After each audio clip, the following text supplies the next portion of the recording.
What's happening, everybody? Welcome back to Strub Snap Swaps. Yesterday, Monday, was day 45 of Strub Snap Swaps, and as you noticed, there was no swap. Now, I did do some Snapchatting today. I actually did the first 3 takeovers, and you can check out those takeovers on these awesome people's accounts right now. I do have a whole list of more Snapchat takeovers that I need to do. But I'm going to post again the information in case you want to sign up and get on the list. Here you go.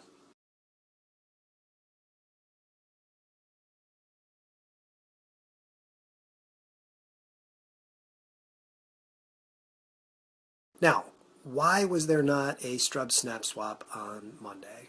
Well, I'm going to be perfectly honest with you guys. Today, Monday, so yesterday, was the Shorty Awards in Manhattan, and I had a tentative plan to travel down to the city to attend. And when I woke up yesterday morning, just didn't want to go. I'm not sick. I'm fine. I'm happy. I'm healthy. Just,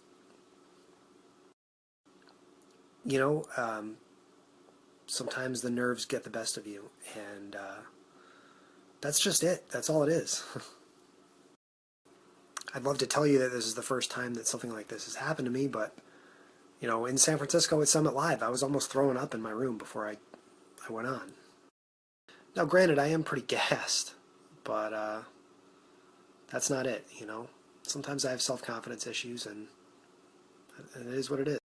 So with that, we move on. I've got a great week planned for you guys, and it starts today with my boy, Ryan Dupre.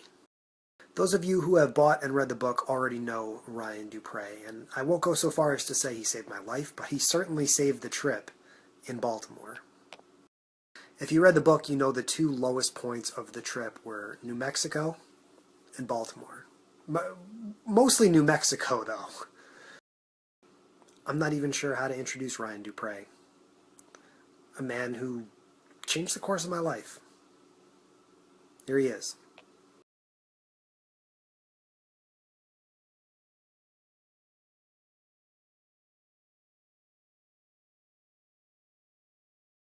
Good morning.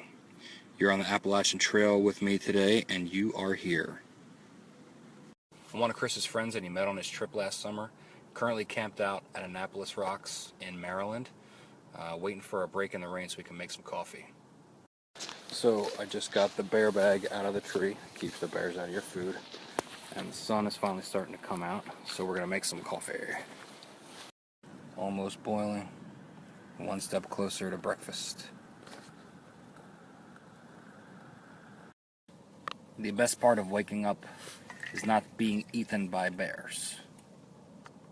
It's a little windy right now, so sorry about the noise, but here's the view.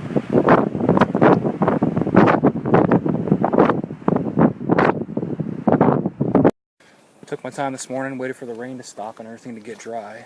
Packed everything up. We're in about 7 miles north and camped there.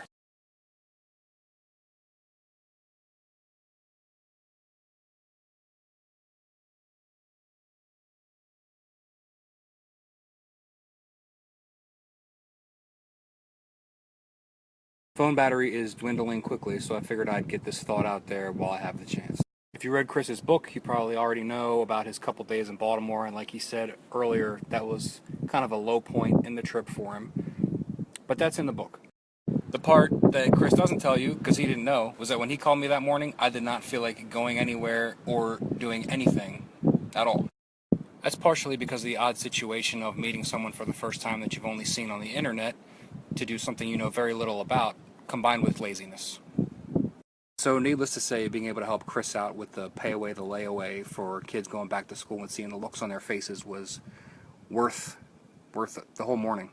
It was also something Baltimore as a city definitely needed to see, because it did make it on some local news channels, just a feel-good story, because it was still only a couple months after the riots.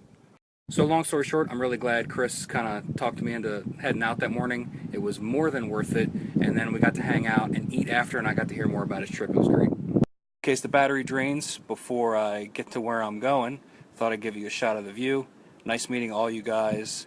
If I can, I'll snap when I get to camp. See ya. Thanks for hanging out, everybody. Thanks, Chris, for the opportunity. Follow me over to R. Dupre if you want to keep in touch. See you later from South Mountain.